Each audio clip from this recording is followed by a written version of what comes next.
출입금이 되겠습니다. 여러분들께서 호주나 다른 나라 같은 경우에요. 이 나라에 대한 정보를 좀 얻고 싶거나 또는 각 나라의 현지 사정이 치안이든지요. 그런 것들이 걱정될 경우에는요. 외교통상부의 해외 안전여행 사이트인 명사라는 곳이 있습니다. 여기 가시면 여러분들께서요. 지금 이 나라의 사정이 어떤지에 대해서 상세한 정보를 얻을 수 있거든요. 그래서 호주 같은 경우에서도 여기서 정보를 또한 얻어가실 수 있습니다. 여러분들이 비행기를 타시면 호주행 비행기를 몸을 실었으면 입국 신고서와 세관 신고서라는 걸 작성하게 됩니다. 모든 소지품에 대해서 정확하게 기입하고 있습니다. 만약에 하나를 빼먹었을 경우에는 나중에 그 공항에 내려가서 문제가 될 수 있거든요. 그러니까 솔직하게 다 쓰시면 됩니다. 특히 음식물 약품에 대한 검역과 통관이 까다롭습니다. 괜히 어설프게 집에서 먹는 전통 음식 가지고 왔다가 입국이 안 될 수도 있으니까요. 다 밀봉을 하셔가지고 잘 밀봉을 해서 진공 상태, 진공 포장하셔가지고 챙겨가셔야 됩니다. 낯선 사람들이 수화물 운반 부탁을 할 경우가 있다고 하는데요. 예를 들어서요. 내가 마약을 반입을 하고 싶은데 내가 가져가다 보면 걸릴 수도 있으니까 앞에 있는 한국 사람한테 제가 죄송한데 힘이 없어서 제 가방 좀 들어서 운반하시면 안 되겠냐고 말했을 경우에 그걸 거절하는 사람들이 거의 없잖아요. 그렇죠? 근데 그거 들고 왔다가 잡히면 걔는 도망가겠지만 나는 현장에서 잡히면 현장 범이잖아요. 절대로 누가 자기 짐 들어달라 이렇게 했을 경우에는 들어주시면 안 됩니다. 그러다가 큰 문제에 연루되는 경우가 걸어 있었습니다. 이게 여러분들이 공항 비행기 안에 작성하게 되는 인컴 패시트 카드라는 겁니다. 물품에 관한 여러분이 어떤 물건들을 소지하고 있는지에 대해서도 쓰게 되고요. 자, 여러분들이 호주 공항에 딱 내리셨으면요 입국 심사대를 통과하셔야죠. 만약에 여러분이 딱 쓰시면 당연히 질문하시겠죠. 너의 목적은 무엇이냐, 어디서 왔냐 질문합니다. 그냥 당당하게 워킹 홀리데이 이렇게 말하면 됩니다. 거기 가지고 내 영어 실력 테스트 한다고 해가지고 Hello, I'm fine, thank you. Good weather 이렇게 안 하시면 됩니다. 간결하면서 정확하게 영어로 설명하시면 됩니다. 그리고 만약에 본인이 약간 그 심사하시는 분이 봤을 때 약간 의심스러워서 질문을 더 했을 경우에는 당황하지 마시고 워킹 홀리데이 라고 하시든지요. 정 안 통한다 싶으시면 한국인 통역 요청한다고 말씀하십시오. 한국인 플리즈 옵니다. 그래도 자부심이 있는데 처음부터 그러지 말고 영어로 하다가 정 안 되면 그렇게 하기를 좀 바람이라 그분도 너무 바쁘시다. 예, 영어에 자신이 없으면 미리 좀 생각해보는 괜찮고요. 당연히 찡그리는 것보다 밝음이 더 좋겠죠. 세관 검사들 통관 얘기 한번 해보겠습니다. 반입 금지품들이 있는데요. 사전에 마셔야죠. 술은 2.25리터, 담배는 250개피까지가 반입이 가능합니다. 반입이 안 되는 품목들이 다양한데요. 이 두 개를 뽑은 이유는 여러분들께서 군인이고 정말 관심이 많으실 것 같아서요. 담배가 250개피까지만 반입이 가능하다는 것도 요즘 알고 계셨으면 좋겠어요. 자, 그리고 개인 물품에 대한 질문도 할 텐데요. 너 뭐 갖고 왔냐고 것도 질문합니다. 그럴 때는 하나하나 천천히 여유 있게 말하시면 됩니다.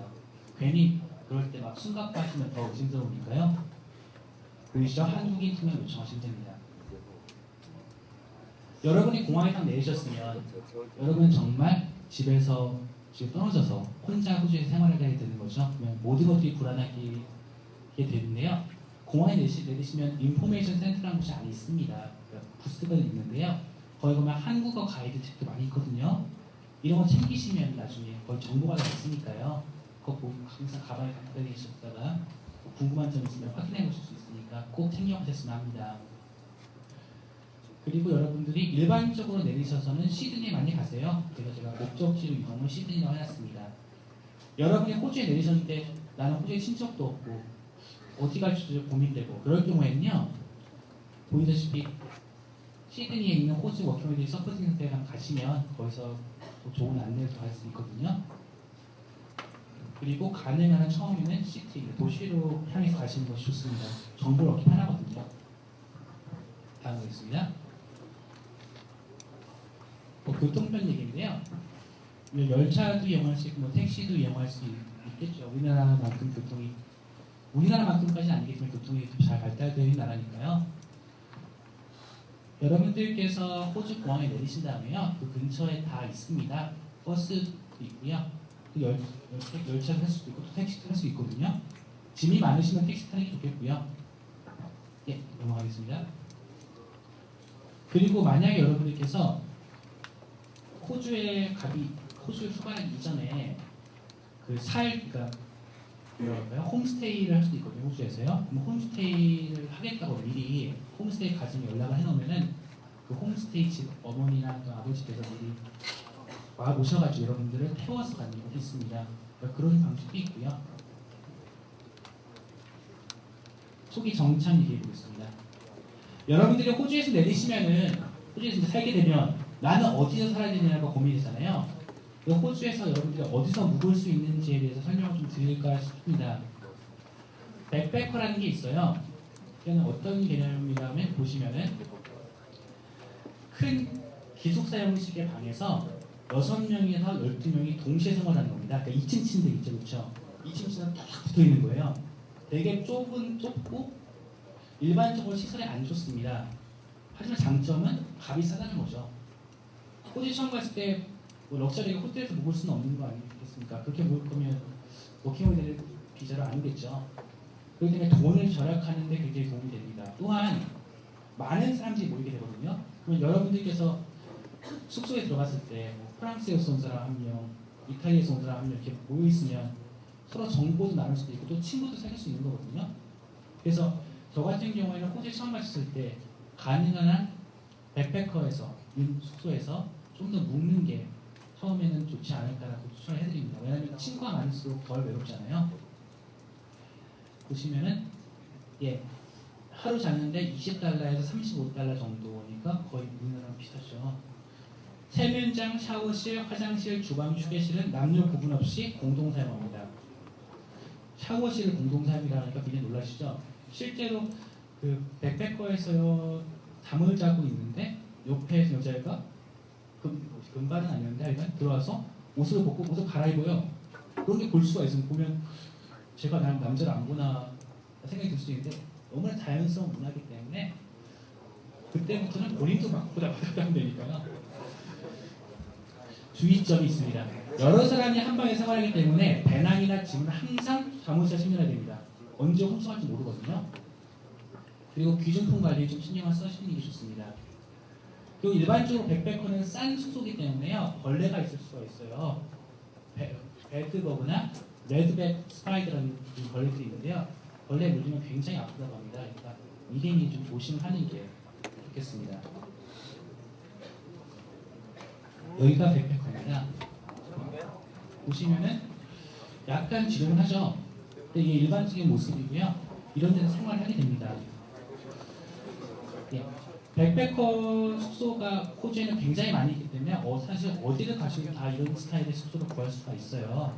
그리고 이런 곳은 뭐 한 달씩 머물려고 있는 것이 아니라 한 10일 정도 길면 한 5일 잠깐 잠길 머물고 또 다른 동네로 여행 갔을 때 또 그 동네에 있는 백패커에 가겠죠. 그게 단기적으로 묵는 숙소입니다. 그러면 어느 지역에 이런 게 있는가 알고 싶으시면요. 보이시죠? TNT라는 잡지가 있고요. 또 각 지역마다 인포메이션 센터에서 다 어느 위치에 뭐가 있는가 설명을 해줍니다. 또한 일반적으로 백패커에 들어가시면 그 입구 쪽에 이 근방에는 백패커들 주소가 다 써 있습니다. 그러니까 그런 거 보셔도 도움이 될 것 같습니다. 다음 가겠습니다. 백패커에서 어느 정도 생활하시고 나서 처음에요. 한 여행 다니고 계시다가 이제 어느 정도 안정되고 싶다라고 생각이 드실 때는 쉐어하우스 들어가셔도 괜찮습니다. 쉐어하우스는요, 말 그대로 한 집에서 6명, 10명이 집세를 공동 부담하는 스타일입니다. 꼭 6명이 아니어도 되고요. 2명이 공동 부담해도 되는데 비싸서 사실 그런 겁니다. 한국인 사이에 널리 알려져 있는 인터넷이나 현지 교민 잡지, 대형마트, 알림판 등을 통해서 정보를 구하실 수가 있습니다. 쉐어하우스 하니까 너는 이 방 쓰고 나는 이 방 쓴다고 생각을 하시는데요. 절대 그렇지 않고요. 베란다방, 베란다에서 자는 거죠. 베란다방, 부엌방이고요. 신발장 쪽에도 있고요. 구역을 나눠가지고 사용을 하게 됩니다. 그러니까 여러분들은 좀 역설이 하지는 않아요. 근데 대신에 좀 재미는 있습니다. 친한 친구들끼리 이제 같이 모여 살면서 같이 맥주도 마시고 이렇게 그러다 보면 영어 실력도 늘고 또 문화도 많이 느끼게 되거든요. 주의점은 함께 사는 사람들의 신원 확인이 꼭 필요합니다. 들어갔는데 그 집이 뭐 흉악범집이면 좀 곤란하지 않습니까? 어떤 사람인지 그냥 후아이 이렇게 물어볼 수도 없는 거지만 그래도 어느 정도 신원에 대해서 검증된 사람들이 있어요. 그러니까 그것도 확인해 보실 필요가 있고요. 너무 많은 인원이 한 집에 살지 않는지 확인할 필요가 있다. 보이시죠? 베란다에서 산 자는 갈 수가 있습니다. 그러니까 여러분들께서 군대 제대를 하실 때 군대에 쓰는 침낭이 참 좋아하구나 생각이 드실 거예요. 침낭 챙겨가시면 편안하실 수 있으니까요. 집을 렌트할 수도 있습니다. 당연히 가능하죠. 대신 비쌉니다. 시드니에서는 거의 렌트가 어렵고 타 지방 외곽에서는 3개월 단위로 집을 렌트할 수가 있습니다. 물론 비쌉니다.